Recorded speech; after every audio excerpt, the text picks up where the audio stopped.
Have you ever looked up at the night sky, just completely in awe of all the stars? Or maybe you've watched a sunrise paint the clouds in colors you can't even describe. It's moments like these that Psalm 19 talks about. It says, "The heavens declare the glory of God. The skies proclaim the work of his hands." It's like the entire universe is a giant masterpiece, constantly speaking, constantly showing us something about its creator. There's no language barrier, no need for translation. Day after day, night after night, this silent, powerful message is broadcast to everyone, everywhere. The sun, running its course like a champion, brings light and warmth to the whole world. Nothing is hidden from its heat. And just as the sun reveals the physical world, God's law, his instructions, reveal truth to our hearts. The psalmist describes it as perfect, trustworthy, and more precious than gold. It's sweeter than honey. It refreshes our souls, gives wisdom, and brings joy.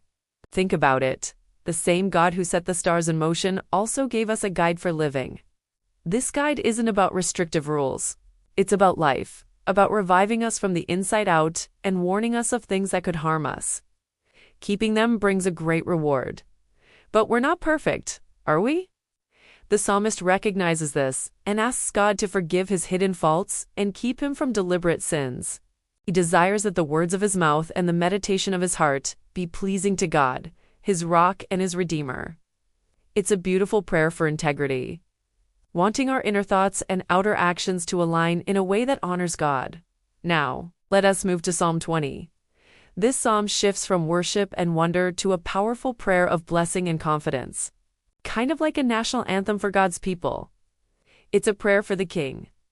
But it is also a prayer we can pray for each other and for ourselves when we're facing tough times. It starts, "May the Lord answer you when you are in distress. May the name of the God of Jacob protect you." Isn't that an amazing thing to pray for someone?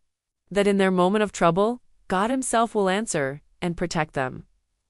It's a prayer for help to be sent, for support to be given, and for God to remember our offerings and sacrifices or acts of devotion and trust.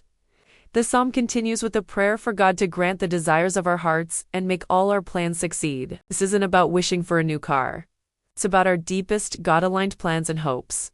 When those plans succeed because of God's help, we can shout for joy and lift up our banners in his name. The confidence in this psalm is incredible. The writer declares, "Now this I know. The Lord gives victory to his anointed. He hears from his holy heaven with the saving power of his right hand." This is where faith really shines. It's not about our own strength or resources. The final verses create a stark contrast. Some trust in chariots and some in horses, but we trust in the name of the Lord our God.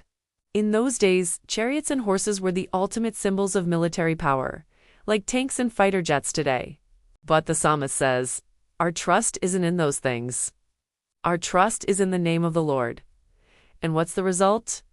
They are brought to their knees and fall, but we rise up and stand firm. When we place our trust in God, instead of in human strength or worldly power, we find a stability that can't be shaken. The psalm ends with a final plea. Lord, give victory to the King. Answer us when we call. It's a powerful reminder to direct our prayers to the one true source of help and victory. So today, let's remember to look for God's glory in creation and find wisdom in his word.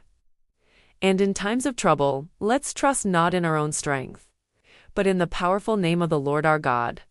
Thanks for watching. If this was encouraging to you, please like and subscribe for more content. See you next time.